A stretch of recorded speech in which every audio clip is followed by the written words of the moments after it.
Se meus joelhos não doessem mais. Nós somos A Vida é uma Corrida. Emílio Santana. Alexandre Rampinelli. Tem dor no joelho, Alexandre? Graças a Deus, não. Hoje é quarta-feira.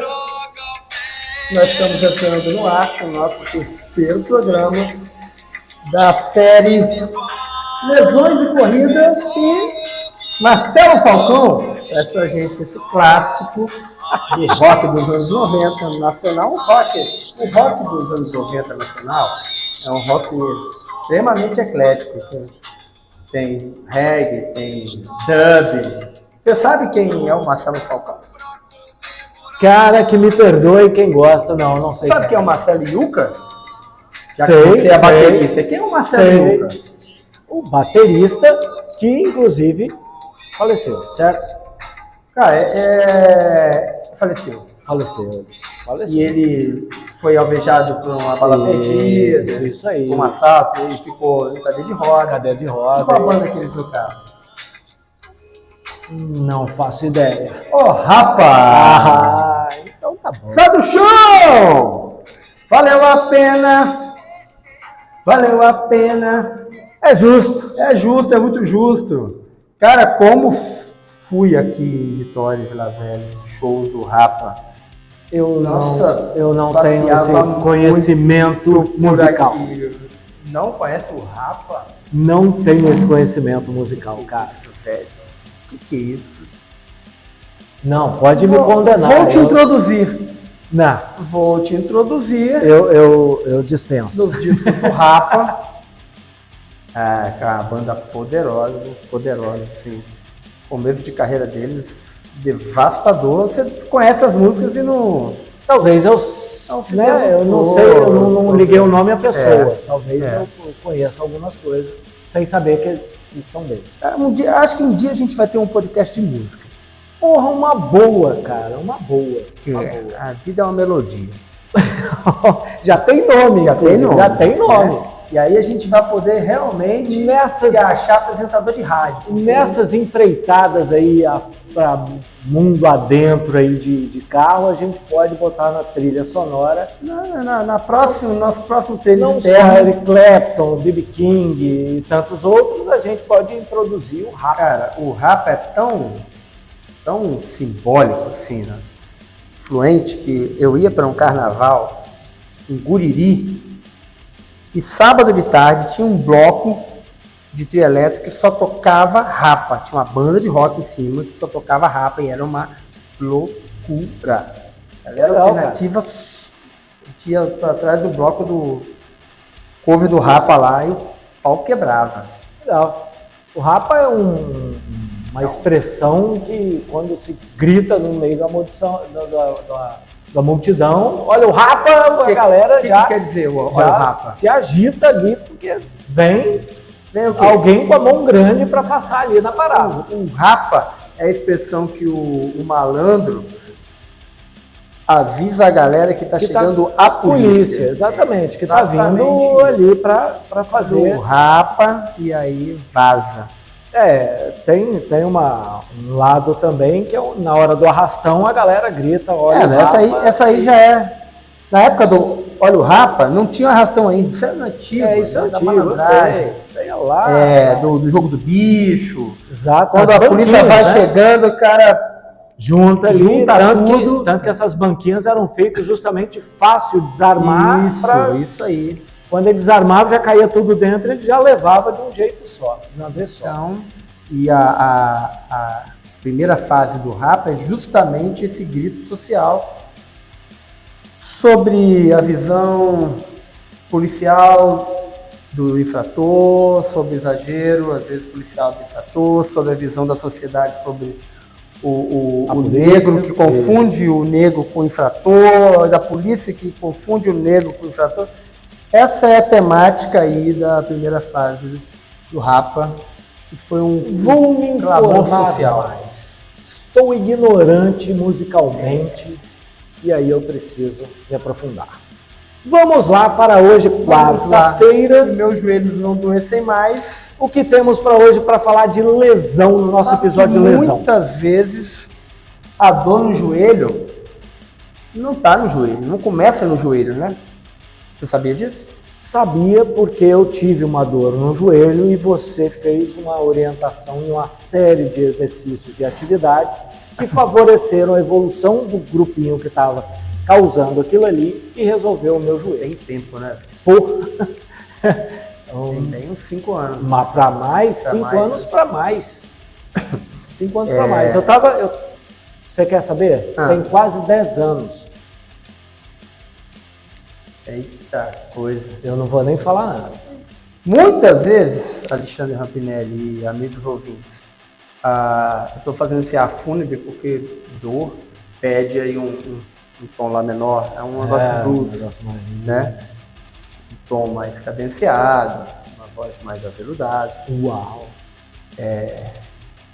Muitas vezes a dor no joelho vem do tornozelo. É um processo que inicia lá no tornozelo. Você acredita? Acredito. Nós somos, além de da vida ser uma corrida, a vida é uma simbiose.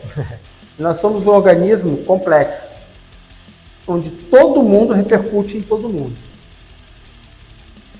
Falamos no episódio passado, começamos a falar sobre isso, naquela história do tênis, que tem uma parte mais dura, dali do pé, vai, sobe, reflete em cima.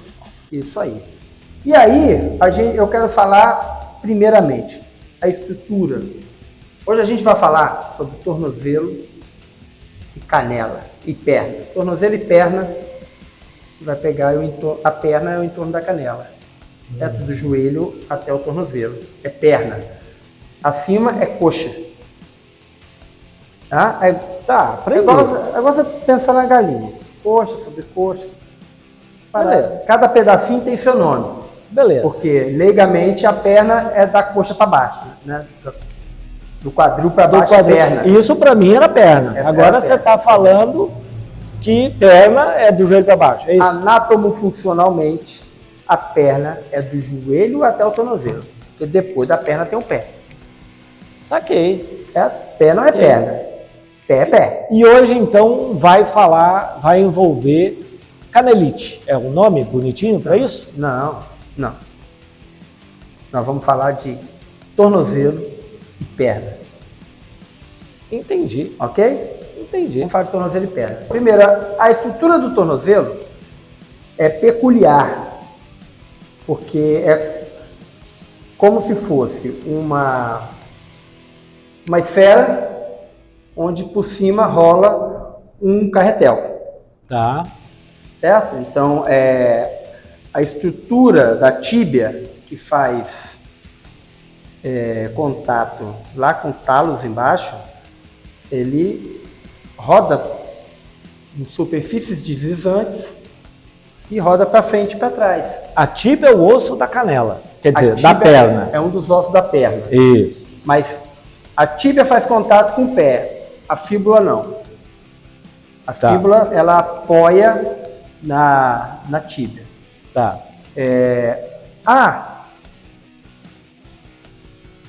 A direção de movimento do tornozelo é anteroposterior, ou seja, é na direção do arco longitudinal do pé, que é da frente para trás.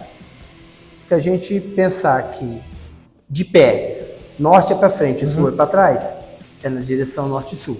Tá. Correto? Correto. Essa é a linha de movimento da perna sobre o pé ou do tornozelo. Essa é uma articulação de mobilidade. Então, a característica principal dela é mover-se da frente para trás. Esse movimento ajusta os membros que estão em cima e fazem a descarga de tensão de cima para baixo, inclusive gravitacional, certo? Certo. Embora o tornozelo seja uma articulação predominantemente de mobilidade, existe principalmente na corrida, uma requisição de estabilidade, por você fazer sucessivos passos em apoio unipodal, em um pé só. Porque uma coisa é você ter pés que se posicionam paralelamente, parados, e ter mobilidade no tornozelo. A outra coisa é você se movimentar com a sucessão desses apoios, que vai gerar alguma noção diagonal de deslocamento, suportar com estabilidade Todo o seu peso. todo o seu peso e, além do peso, a força de deslocamento somada com peso e, além disso, a força gravitacional. E a irregularidade do terreno, aquela parada. Então, essa requisição vai gerar um componente importante de estabilidade. Só na corrida? A corrida é o mais instável? Não.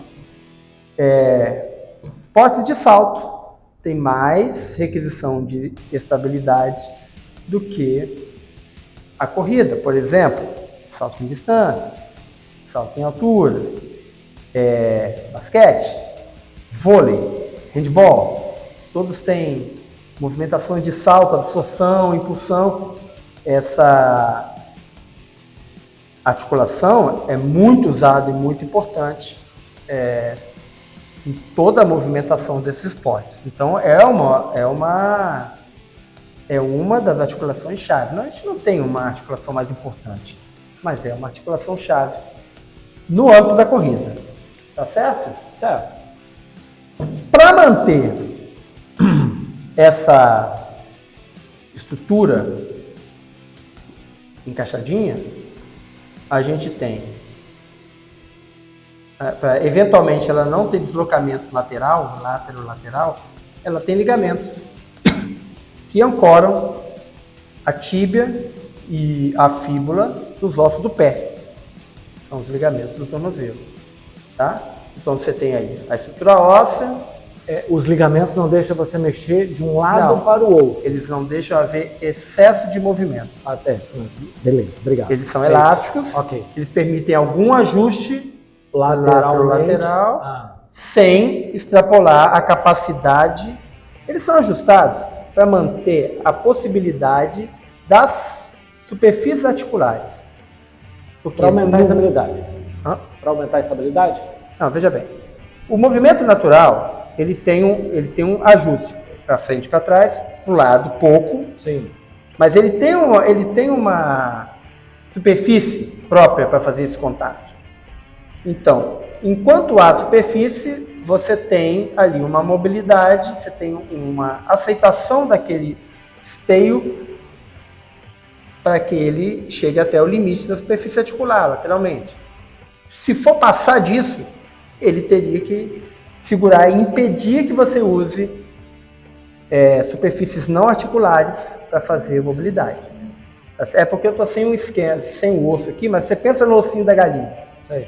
Ele tem ali uma cápsula de... Aquela branquinha que a gente morde.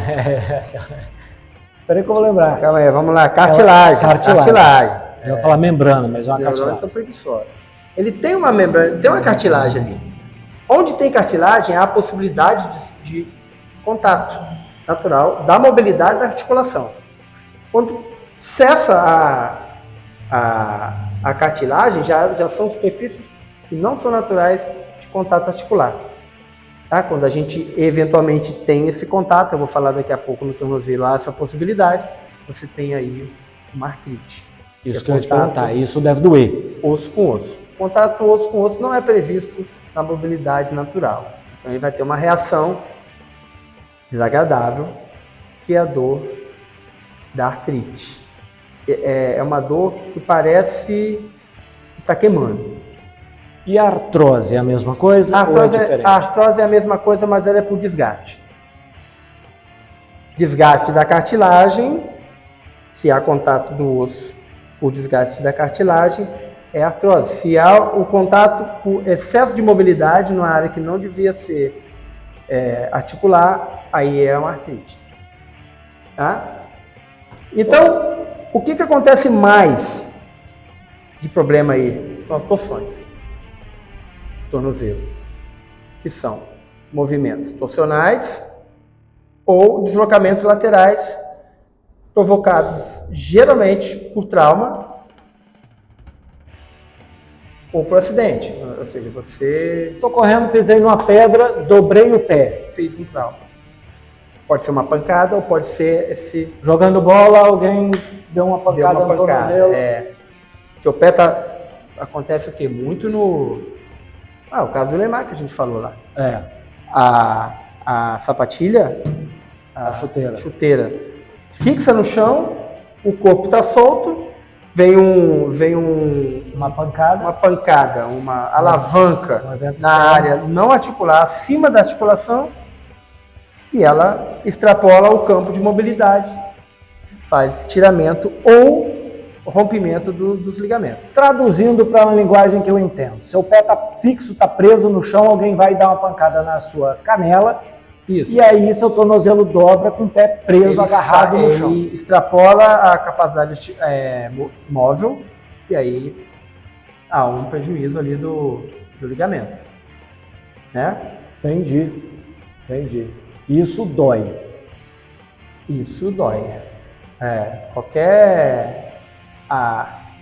Vamos lá.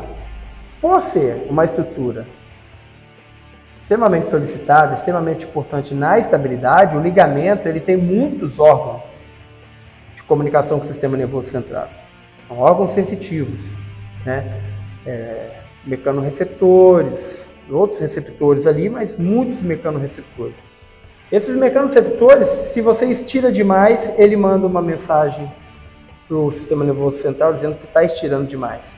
Então, o corpo vai fazer um ajuste. Eu estou imaginando essa mensagem, tipo assim... Oh! Não, isso aí é antes do A. Não. O A é quando já foi, já voltou. É a mensagem dele gritando seus sistemas nervosos. Oh! São milissegundos. Ele começa a estirar, ele manda uma mensagem. Volta a mensagem de controle. Se você não tem tanto controle, ele manda outra mensagem. Vai mandando até quando estira, ele manda mensagem de dor. Aí tua perna desarma. Eu te avisei, cara. Aí sua perna desarma, né? Aí você cai. Então, a saúde do ligamento também está relacionada à quantidade e à saúde desses receptores. Se você está com um número de receptores bons ali e íntegros, você tem sempre uma resposta, uma pronta resposta para aquela reação, que seria puxar o pé. A gente consegue fortalecer essa região, esses tendões, esses ligamentos, isso a gente consegue fortalecer com o exercício? Eu acho que você consegue fortalecer uma linha de tensão. Com certeza, vou responder leigamente. Vamos falar, estamos falando de força. Consigo aumentar a força de uma linha de tensão? Sem mudar a linha de tensão? Não. Então, essa um dos pressupostos a gente está aqui. Fortalecer é outra parada. Fortalecer é músculo. Uhum. Boa. É músculo. Primeiro, a gente consegue preservar a capacidade elástica. Então essa é a pergunta correta. A capacidade tensional do ligamento. Essa é a pergunta. Primeiro a gente precisa manter essa capacidade natural. Quando eu perco capacidade elástica, o que acontece quando o elástico fica velho? Ele fica esgarçado. Vai esgarçando. Primeiro ele perde capacidade elástica, as partes menos elásticas vão puindo, ele vai dando, vai eriçando ali até que ele rompe. Né? Quando já está ali eriçadinho, tem micro rupturas, ele já está sinalizando menos. Entende que? Sim. Ele está danificado. Sim. É igual um fio que tá, se for aquele fio muito fino que tem um monte de trançadinho e ele vai queimando por fora, vai rompendo, ele está com menor capacidade de condução elétrica. Sim. E o ligamento é uma estrutura também de condução elétrica. O músculo é condução elétrica. A gente tem ali embora não tenha um nervo, a gente tem condução elétrica nessa estrutura. Uhum. Então, quando eu faço uma torção que seja leve, eu tenho ali algum comprometimento. Qualquer estiramento ali gera um comprometimento de condução. Uhum. Então, eu vou ter menos condução, eu vou ter uma resposta menor. Né? Então, o que a gente tem aí? Sucessivas torções sem um cuidado, sem resolução, elas vão gerar uma menor capacidade de resposta do corpo, protegendo aquela articulação. Isso é uma coisa que é muito presente no tornozelo. Então, torceu o pé, tá meio doendo, mas dá para ir. Torceu o pé de novo. Aí, depois que você sabe morder a língua, Uhum. você morde a língua, se você continuar falando, o que vai acontecer?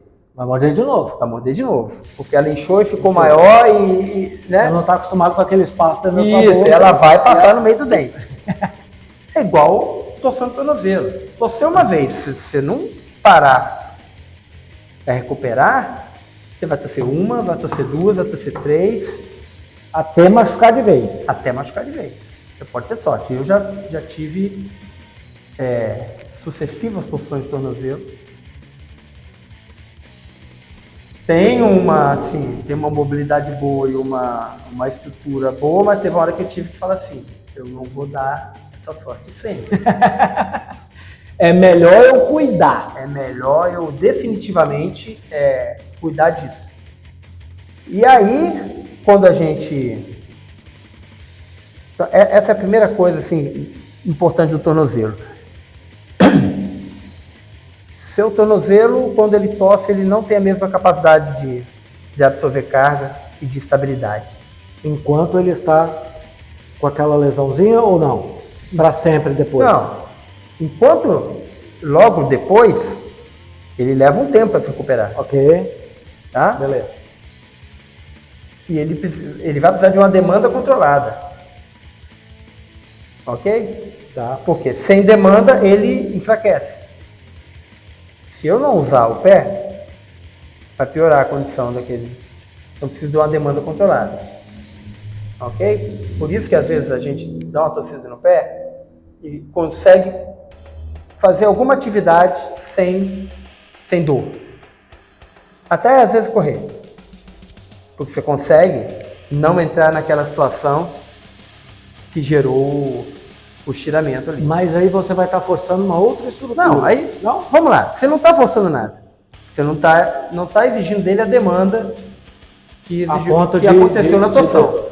De ter dor. Mas se você entrar numa situação que estire ele de novo, se você fizer uma nova torção que seja acidental, você vai expor ele de novo. Porque a resposta dele está comprometida. A capacidade de gerar alerta para o cérebro e voltar com uma resposta está comprometida. Entendeu? Uhum.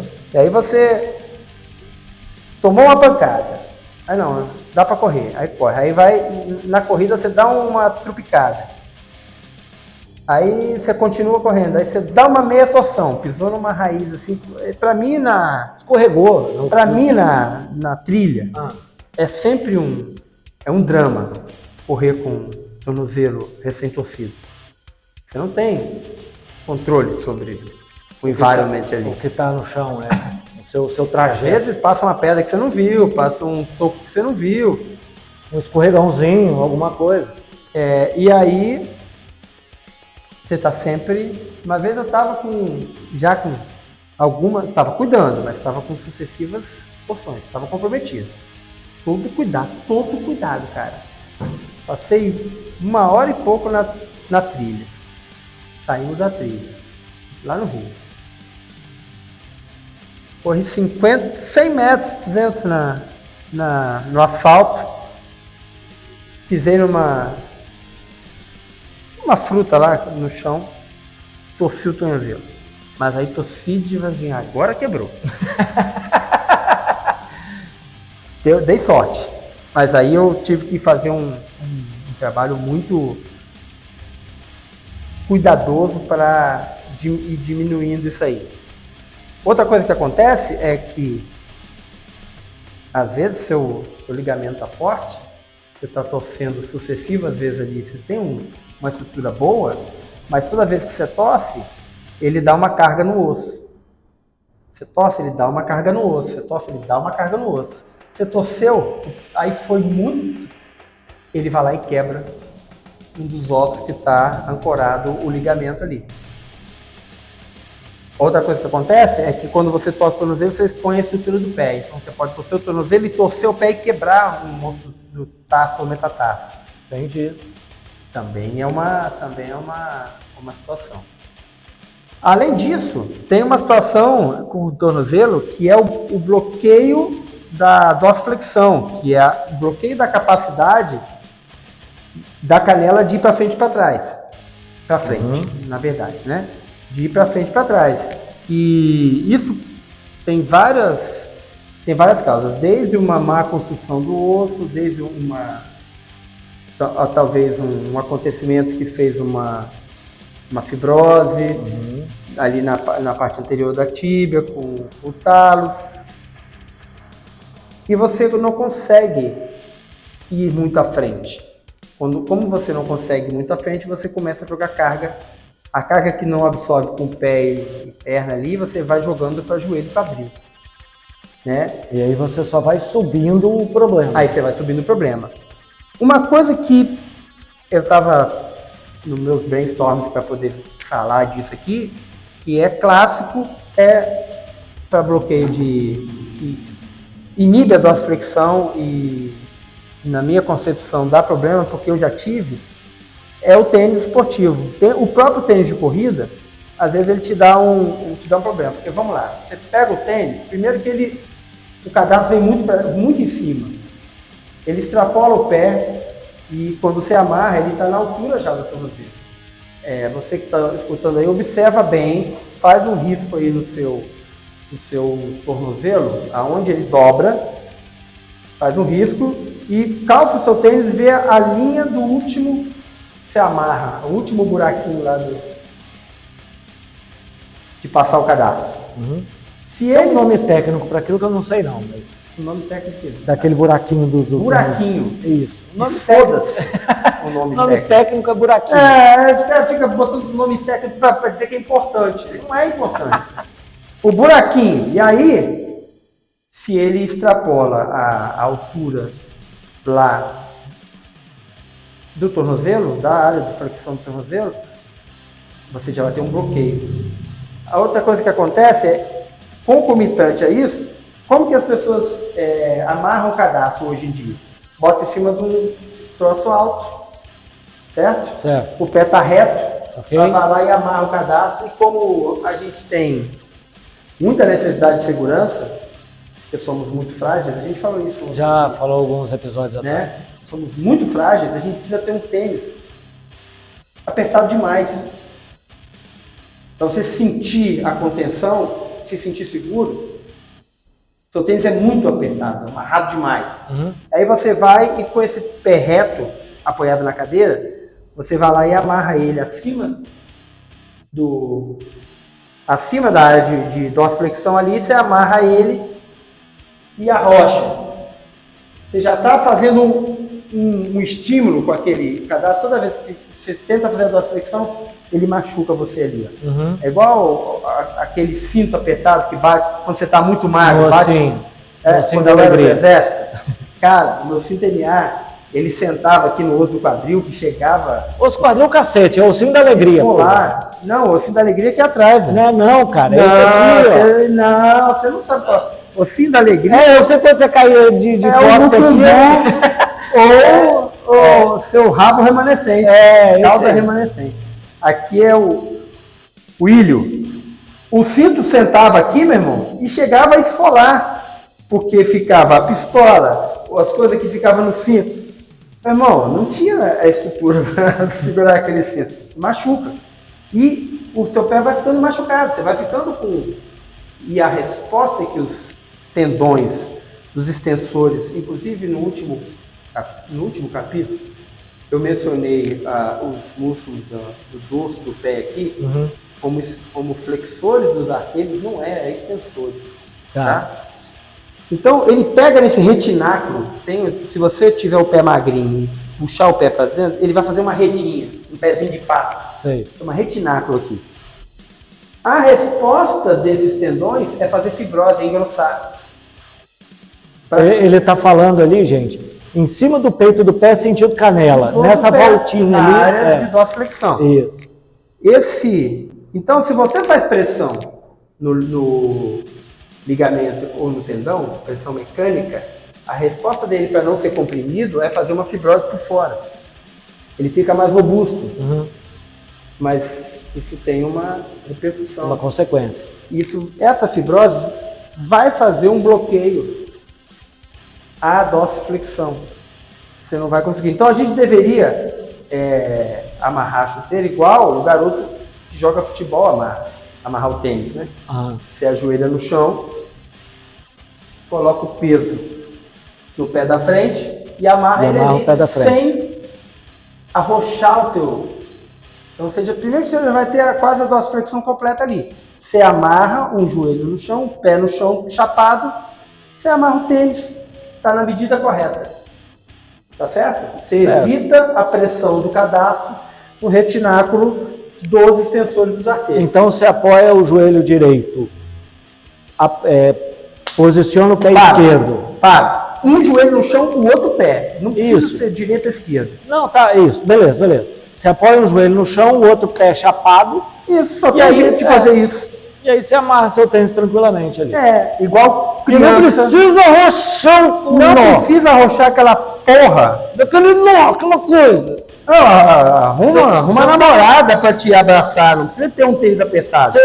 Você prende assim um pitbull, um cachorro brabo. Então, esse bloqueio que vai gerando, vai impedindo a descarga de peso. Porque, se você entender a perna como a perna leiga.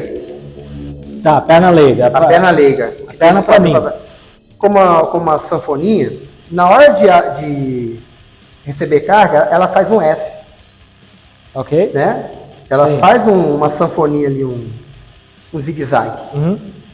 Essa estrutura que, quando sanfona, ela recebe a carga e distribui carga nas estruturas. Se você tem diminuição da sanfona, ela vai sendo concomitante para sempre. Então, você não consegue a canela ir para frente, o joelho não dobra, o quadril recebe a carga toda, ou o joelho recebe. E aí você vai subindo isso. Aí você vai subindo a carga, aonde tem energia que não precisava ter, vai gerando um acúmulo de energia, esse acúmulo de energia vai extravasar nas estruturas e aí vai gerando necessidade de adaptação que a gente não precisa. Entendi. Tá certo? Certo, então eu achei interessante o tênis que eu vi lá. Eu vi pessoalmente o tênis, aquele Fit of Tomorrow, né? O tênis barefoot. Então, o final do cadastro dele no peito do pé. Isso que eu ia falar, é muito embaixo, né? E achei isso legal. É para dar liberdade à dorsiflexão. De você realmente conseguir dobrar o pé tranquilamente. Aí, Alexandre, eu te falo essas coisas com algum conhecimento, porque todas essas coisinhas que a gente relatou aqui, eu já tive em algum grau. E eu te pergunto sem nenhum conhecimento. Outra coisa que acontece com o pronador, que é a pessoa que já tem um pé mais chato e pisa meio para dentro, que vai pisando, desabando para dentro, sim, é que essa pronação excessiva, ela faz o contato de áreas não articulares. Sim. E sabe o que acontece também? Que a gente precisa falar, tem pessoas que são hipermóveis. Elas têm ligamentos mais frouxos, articulações mais frouxas. E essas hipermobilidades, elas geram uma diferenciação também nas absorções de carga. Então não é tão legal ser hipermóvel. Sabe aquela pessoa que bota parece borracha? É rolamento. Essas meninas aí que faz Circo do Soleil? Sim, Circo do Soleil. Sim. Tem rolamento. Cara. As meninas da GR lá, a Júlia, Júlia. E de tanto vai ficando hipermóvel. Tem gente que já é naturalmente hipermóvel. E tem um percentual muito grande com o público feminino de hipermobilidade. Primeiro você vê aqui, ó, o cotovelo vira na diagonal. Isso, você pega para esticar o braço assim, o cotovelo chega a ficar negativo aqui embaixo. Aquele joelho de cabra. Sabe o que é joelho? Vira para trás. Fica igual o joelho de cabra. Isso é hipermobilidade, né? Aquele cara que com a mão faz assim. Aquele cara que a mão, o dedo bate aqui no antebraço. Isso. Ou nem precisa ser o punho, né? Tem gente que o dedo vira para trás, né? É uma coisa dantesca. É isso que é diferente. Eu ia chamar de esquisito, mas é diferente.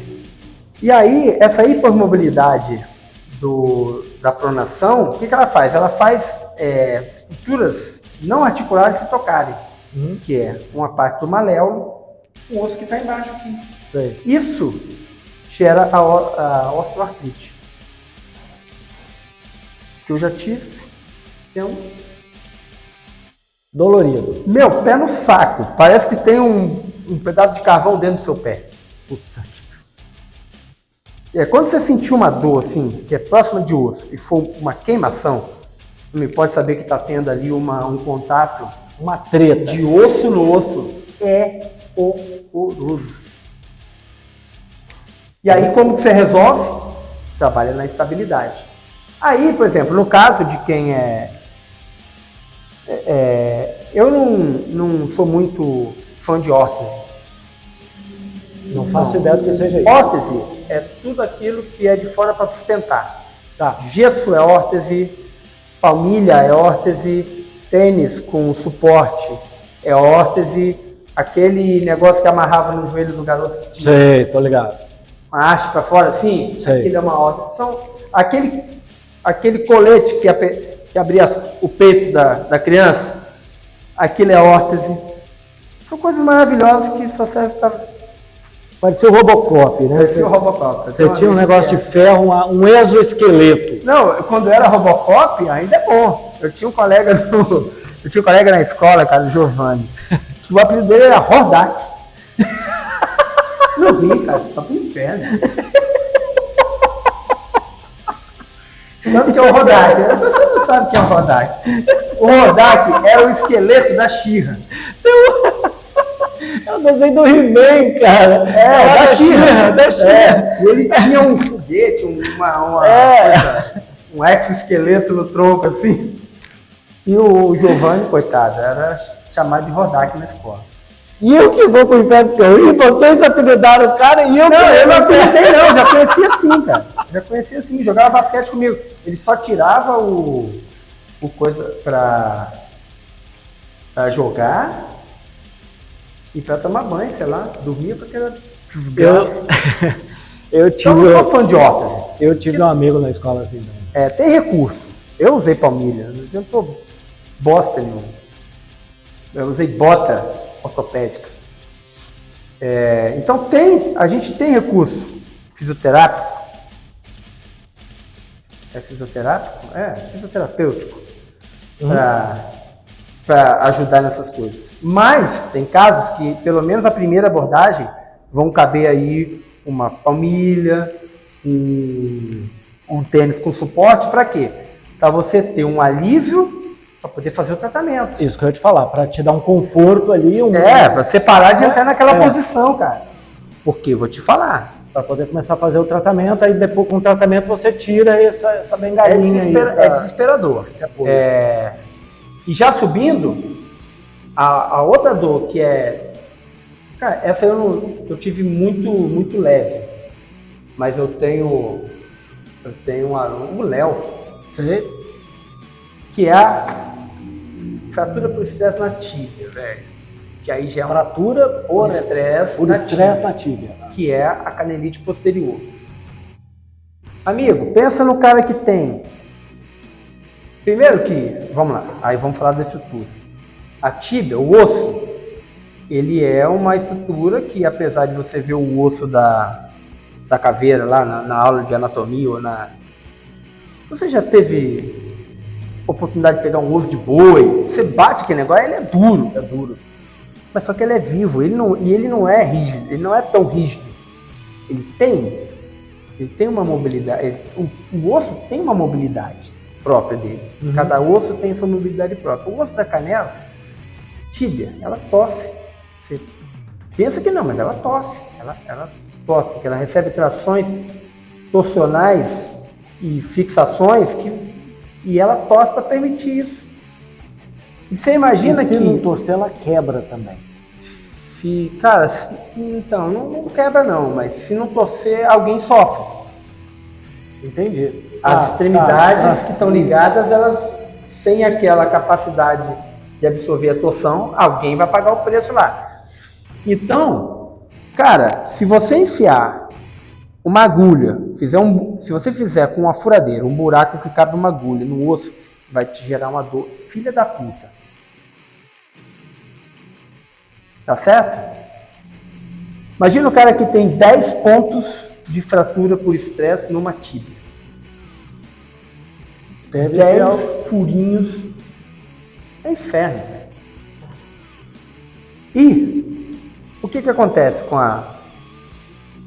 a canelite posterior? O osso, ele tem uma película, que chama periósteo. Do mesmo material, o músculo tem uma película. Essas películas deslizam entre si. Tá? Deslizam. Por algum motivo, elas param de deslizar. Perda de mobilidade, inflamação, tensionamento excessivo, perda de qualidade dessas películas, da fáscia, do perinísio ali, e elas aderem em algumas partes. Só que ainda tem uma necessidade de ter deslizamento, mas está bloqueado. Esse deslizamento, com esse ponto de aderência, ele vai gerando um ponto de tensão ali no osso. Pensa você colar um chiclete na parede.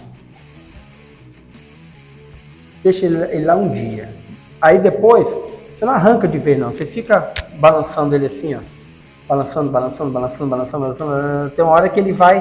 Tem uma parte que vai soltando, tem uma hora que ele vai arrancar um pouquinho da tinta. Sim. Isso aí é o que acontece. Tem uma aderência e vai, roçando. Tem uma hora que ele microfratura o osso. Então, aí você tem dois problemas. Você já tem uma canelite instalada. E agora você tem uma fratura. E você tem fraturas por estresse na tíbia. Tratamento. Sabe qual é o tratamento para fratura de estresse? Não faço ideia. Não pisa no chão. Aí você fica de bobeira lá... De bobeira não, desculpa. Você fica lá 45 dias... 60 dias sem pariu. pisar. Leonardo Dias do Nascimento. Meu Caraca, amo de paixão.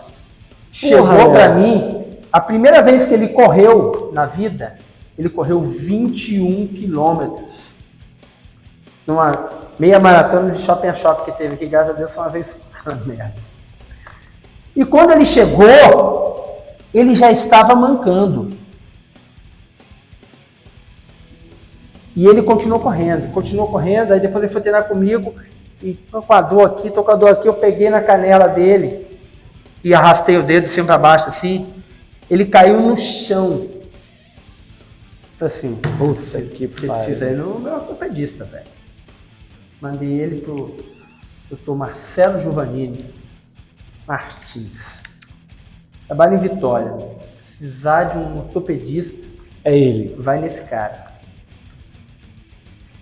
É o ortopedista que eu levaria minha mãe, meu pai. Entendi. Entendeu? E aí ele foi lá.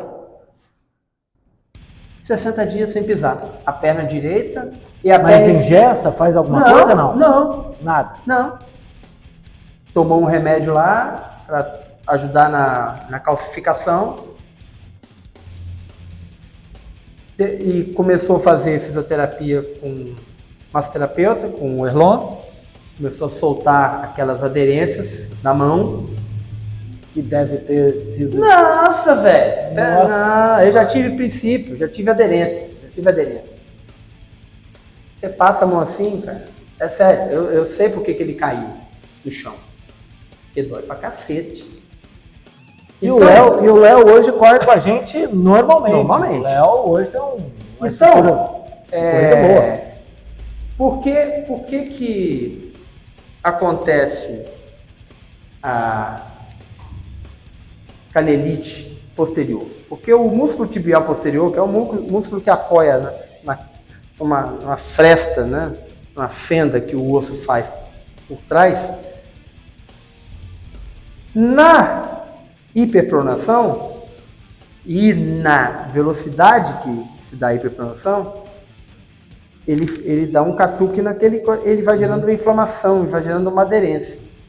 Então, por excesso de tensão, por excesso de estiramento daquele músculo, que além do que ele foi concebido, você vai gerando essa inflamação e essa aderência. E dói pra caramba. Quer que eu teste com você? Não. Então agora eu vou passar a mão na canela do...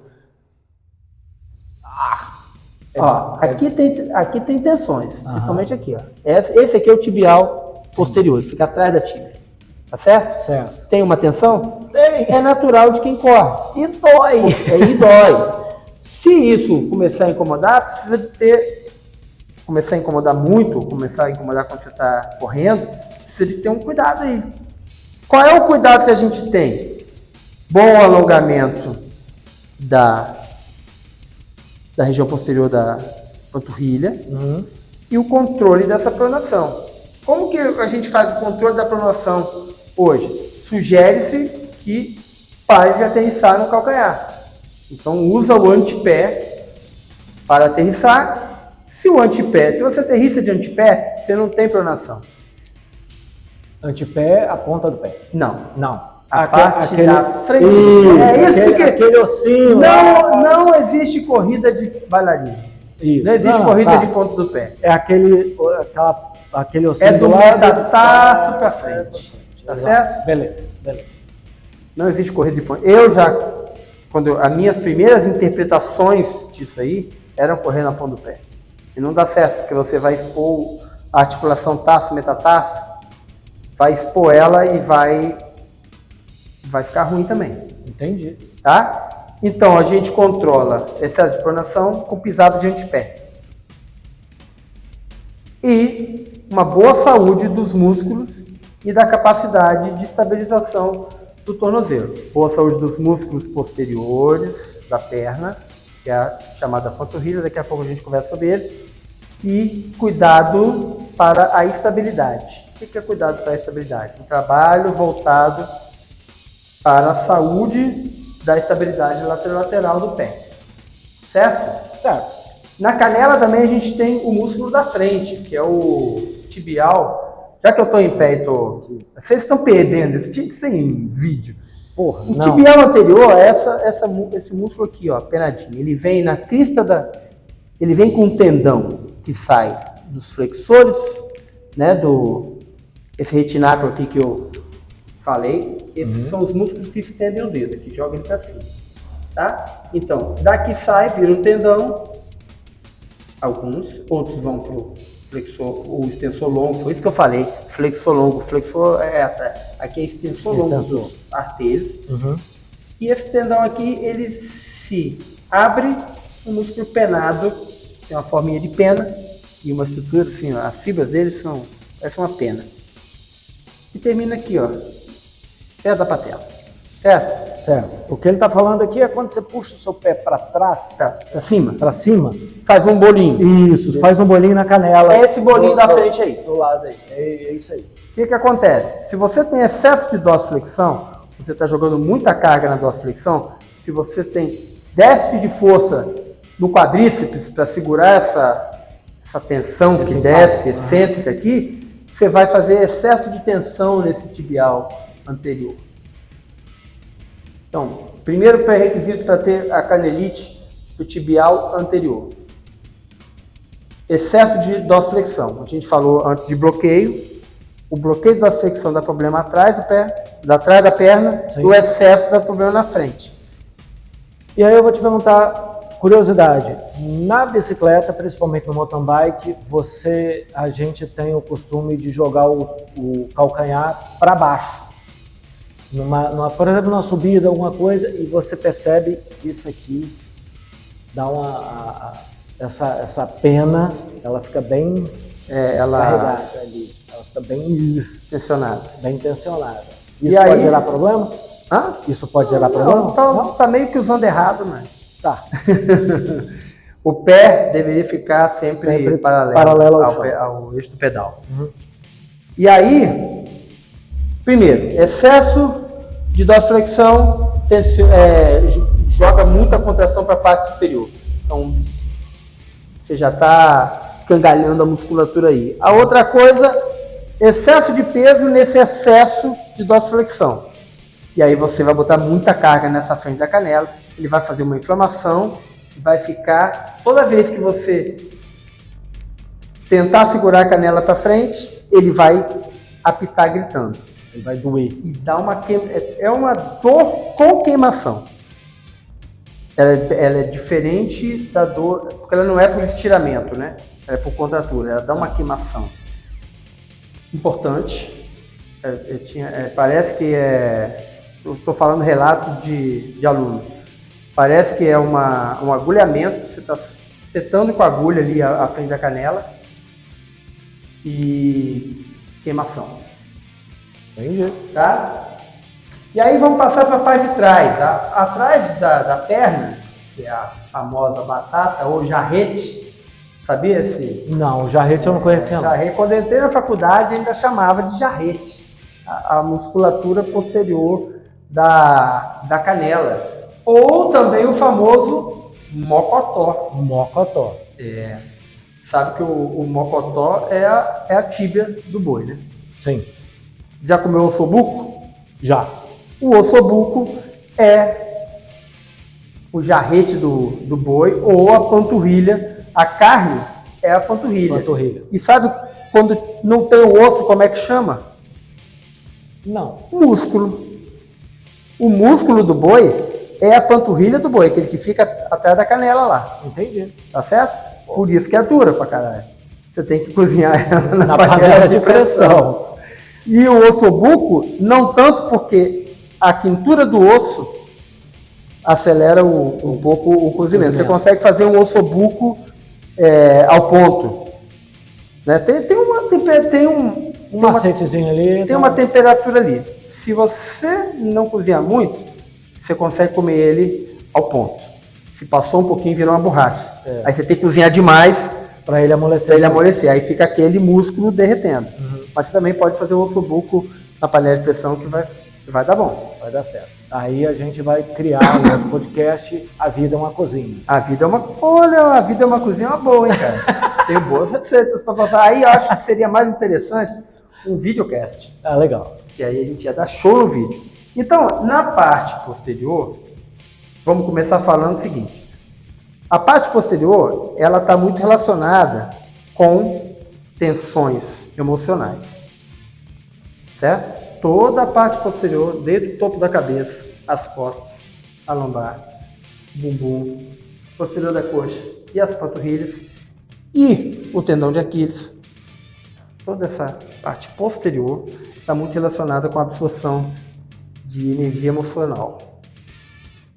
Se você tiver um aborrecimento e se tiver uma predisposição, você vai ter um estiramento da panturrilha. Porra.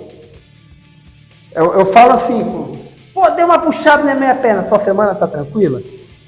Você tá com a cabeça aliviada? Sempre tem um negócio. Sempre tem uma tensão. E aí, primeira coisa que eu vou falar, como essa parte está muito suscetível à tensão, ela diminui a mobilidade, por contração e por retração das partes que não são musculares. Por exemplo, a face retrai, os ligamentos retraem, eles perdem aquela elasticidade natural. Primeira coisa se está muito tensionado atrás da perna, já tem dificuldade de fazer a dorsiflexão. Então, quando a gente volta lá atrás, vê os motivos que pode ter bloqueio de dorsiflexão, a retração da musculatura da região posterior pode estar segurando a sua capacidade de levar a canela para frente e absorver carga. Então, essa é a primeira coisa que está registrada aí. E aí a gente tem os eventuais acontecimentos nessa musculatura, que são as chamadas pedradas. A pedrada começa, pedrada de panturrilha, pode ser no sóleo, que é o músculo que vem por baixo, e ele está bem... que quando você tem uma panturrilha pronunciada, ela faz uma bundinha aqui, né? Ela divide em dois. O que tem debaixo da bundinha, que seria as costas dessa coxinha aqui, esse aqui é o sóleo, mas ele continua por baixo até em cima. E as duas bolinhas que fazem são os gêmeos, gastrocnêmios gêmeos. Tá certo? Certo. Então são dois músculos diferentes, três músculos. Um gastrocnêmio lateral de fora, um gastrocnêmio medial de dentro, inclusive com funções diferentes, funcionamentos diferentes, e o sóleo. Essa musculatura, ela ajuda a receber carga, né? E eventualmente ajuda na extensão do joelho, na extensão do quadril. Faz parte da extensão tornozelo, joelho, quadril. Quando você submete essa musculatura a um excesso de carga, um excesso de trabalho, um trabalho mais prolongado, excesso, seja ele na capacidade de trabalho, tipo assim, quilo, potência. Se eu posso fazer uma ação de 10 HP, 10 newtons, e eu faço de 20, eu tenho um excesso de requisição. Se eu consigo fazer 10 minutos e faço 20, eu tenho um excesso de requisição. Então, todos os excessos vão gerar pontos gatilho. O que são pontos gatilho? É um novelinho que começa com 1, 2, 3, 5 células musculares, vai pegando ali a fáscia, vai pegando um nervinho que está perto, e vai fazendo um calombinho. Aí vira uma pedrinha. Vira uma pedrinha. Tá certo? Isso aí é um princípio de contratura. Se você trabalhar demais, ele vai aumentando, tum! Como ele é espiralado, assim, vai espiralando, ele dá um nó. E aí você tem a primeira pedrada. Se você continua, pensa quando você faz um nó na camisa. Aquele negócio que a gente faz. Você vai rodando, você vai girando a camisa, Você vai girando a camisa, né? Que a gente faz com a camisa do coleguinha. O beliscão do seu Madruga no braço do Kiko. Não, é para ficar o peitinho da camisa, assim, no garoto de 13 anos, fica morrendo de vergonha. Ele está fazendo isso agora na sua camisa. Isso. E aí, você vê que você estirou aí o entorno do nó. Se você puxar, vai rasgar, porque está fora do nó. E aí você tem o estiramento. Então você pode ter a contratura, se você não parar com a contratura, ele vai estirar. Ela faz um estiramento no entorno. Certo? Certo. Essa aí são os relacionados ao que se chama de pedrada na panturrilha. Tem pedrada no posterior da coxa também, que a gente vai falar no próximo episódio. Por hoje, se você tiver pergunta de canela, você pode fazer. O público não pode fazer uma pergunta de canela, que eles vão ouvir. Não, eu estou muitíssimo satisfeito, inclusive. Alongamento é muito importante. De tudo que eu estou ouvindo, alongar é importante. Certo? Isso aí é uma... Vai ser um assunto de... Isso aí é um mito. Podcast. É um mito? É um mito. É igual você... Porque você está falando assim, ele vai, o tendão, enfim, vai perdendo a função de esticar. Mas se eu tenho o costume de alongar, ele não vai perder essa função, certo? Não. Ele pode perder essa função mesmo? Volta no elástico. Sim, ok, mas se eu... Alonga o elástico, Não, volta calma, no elástico. calma. A gente falou no começo que o elástico, quando ele perde, Ele vai puindo e vai esgarçando. e você acha que alongar esse elástico vai melhorar a condição dele de elasticidade? Não, de jeito nenhum, pelo contrário, ele vai ficar cada vez mais duro. Exatamente. O ligamento é um elástico. O tendão é um elástico. Se ele está com a elasticidade dele comprometida, tem vários fatores que levam a isso. Não é eu estirar ele, eu só estou expondo. Mas se pensa, deixa eu entrar aqui na minha cabeça de um elástico normal, natural, sem estiramento, sem nada. Se você ficar esticando, você mantém a vida saudável dele ou não? Sim. Sim. Ok, tá. Ou seja, se você se movimentar normalmente, você vai manter a vida e a funcionalidade do seu tendão ligamento. Respondida a minha dúvida. Certo? Certo. Mas isso é muito importante porque a pessoa fala que resolve tudo com alongamento. Mas se você tem um comprometimento ligamentar, um comprometimento tendíneo, se você tem um ponto gatilho, você viu o que acontece quando Sim. alonguei seu ponto gatilho ali? Sim. Não é alongamento que vai resolver. Tem outras técnicas, outros usos, tem outras maneiras de você desfazer e começa com a administração de carga e exigência na estrutura.